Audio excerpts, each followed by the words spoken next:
doing the same thing. Yeah, you might not be breaking the new news about the newest Marvel crossover, but you're providing a service that is journalism. You're taking time, you're doing research, you're writing, you're putting thoughts together and presenting it in a package, which is almost in a way much better than what we do. Like, let's just talk about the new thing and speculate about what's going to come out. You do more work than we are, and so that's journalism. But I would say that in a lot of ways we're doing more journalism than at least classic journalism, because there isn't an independence from what we're covering in podcasting that is not there with some of the mainstream's websites. There is that back and forth of, without naming names, there are very, very few pure journalists in what we do, Heidi McDonald being one of the true exceptions.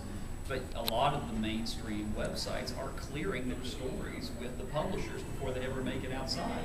We don't do that. Right. Are we willing as a group to start doing that to get into that circle? And that's a question. I'm not. You don't generally get press releases from the... We do. Sure. We do, yeah. Like my inbox is filled with them. Yeah. It's almost frustrating. Yeah, I don't have to worry about like Marvel or DC with our show, obviously, and all the independent publishers have been extremely supportive, like almost from the very start. So that's not a problem. As far as journalism goes, I've said this before, and I'll probably always feel the same way. I don't consider myself a journalist with this show. I consider myself a prophet.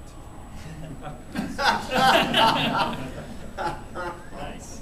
My job is to get the word out. That's a prophet. I spread the good word.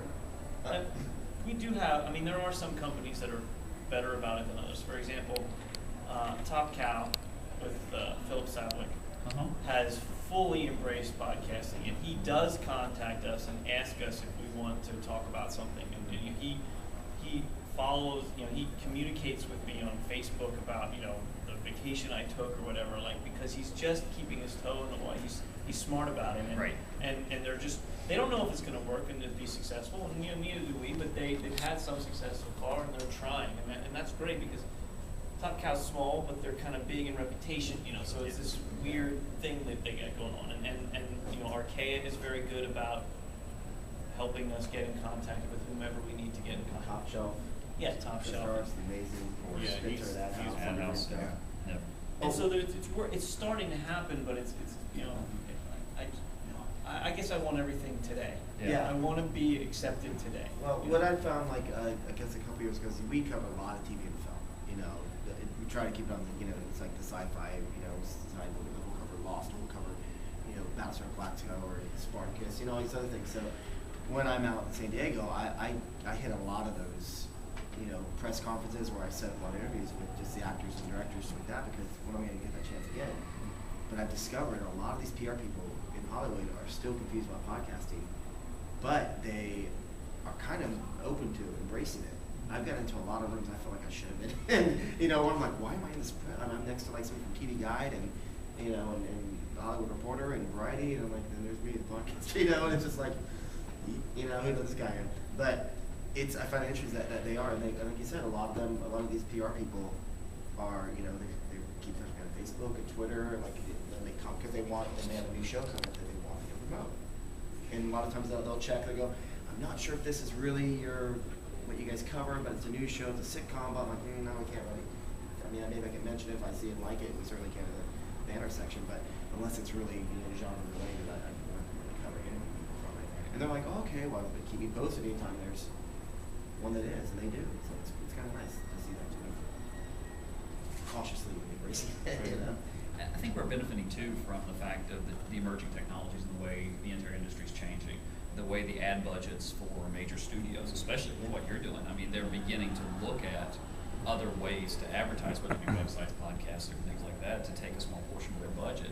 I heard somebody mention when they were talking about the upfronts this year, talking about podcast upfronts maybe in a couple of years. Talking about this, wouldn't that be freaking awesome? Right.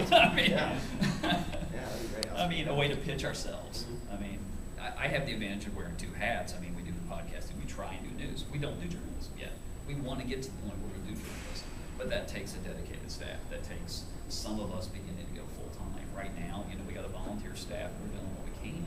We're doing a lot, but we aren't doing those news stories. Great job too. You're doing a lot. It's really great ideas for you. We're trying, but we're looking at the end of this year, starting next year, a couple of us going full time, so we can try and do some real journalism. But we're not there yet. Money. Gotta have a way to live. Almighty dollar. But I think as the culture changes, and as we, things like the iPad, I mean, things that are out there, you have magazines that are going into new formats, and you suddenly have everybody juggling their ad budgets to go, oh God, is that something we can get in, where television might be cheaper than television, I think as those doors open for us. I think the bean counters, though, they want to see the results. Sure. They know they're going to get Sure. results from television and newspapers. I think it's back to what you said. They're not really sure what podcasting is or how it can beneficially affect whatever they're promoting. And so the only way they can really show their superiors that is, here are the numbers. And we all track our hits or whatever, but it's kind of hard for them to put a real dollar number on how we benefit them. That television is so hard with DVRs and everything else to track. I mean, they do it. But you look at a show like Geeks Speak, they can give them hard numbers, an audience that they're reaching. They know if they want to target this crowd, they can go to them, they can tell them exactly how many people they did. Those are definable numbers. I mean, it's an ad. And that's the small count, because just because you had X number of downloads, a lot of those are listening in a dorm room with 3 people listening. Yeah, absolutely. People, I've heard from people who burn CDs for their friends because their friends don't know how to download it. Yeah.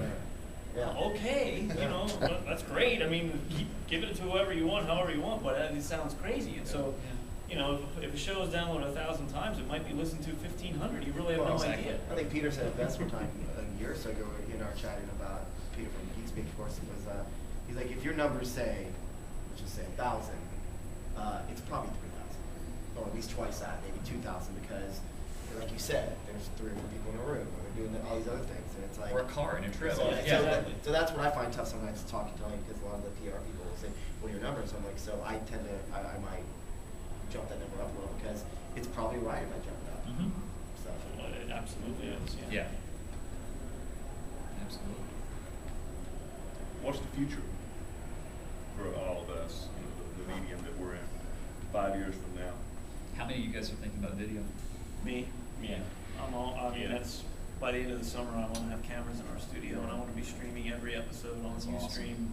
because I think it's Where it's going. I think Absolutely. you have to. I think I gotta protect myself from for the future.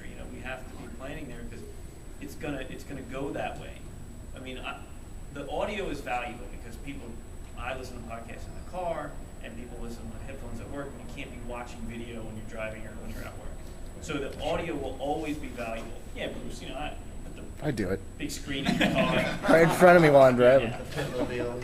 But so you have to have the audio, but there are a lot of people who want to watch video. Like, they want to sit down, all these new Roku boxes and DVD players, Blu-ray players with streaming and TiVo streaming stuff, it's all built in now, and they want to sit in their couch and they want to watch some show on the internet, but they want it in their living room. And again, that's where that 20% comes that Leo Laporte picked up. It's like, those are people who aren't they don't want to sit there and listen to audio. They want to sit in their couch and watch something. Okay, then we got to give it to them. Even if Yeah. it's a bunch of people just sitting around talking. Well, that's the thing. I've been listening to Leo Laporte since way back in the Oh, day, yeah. and it is amazing where it's just Kate they're Leon. right in front of the computer screen. That's the only camera on, and it's like some of the other, like the Rev 3 shows, but even Dig Nation is just 2 guys on a couch. Right. But some of the other shows are a little more style where they're behind a desk and this and that. And I feel that's something more I'd want to do, because I'm just have a theater background. I'd want to be like, something like that. But I know there's just 2 people, like there's just Joe and I, and it'd be tough to do video. Just the bandwidth and all that other stuff. It's like, I don't know, I'd like to, but. We're gonna go. Like I said, we're gonna start. One of our shows is gonna start going live audio in September, and I'm hoping that we can also have video feed to it as well. Because I mean, thankfully, I have the benefit of having the facilities at the school where we can just. I mean, they've got all the equipment we need and the bandwidth. So it's just a matter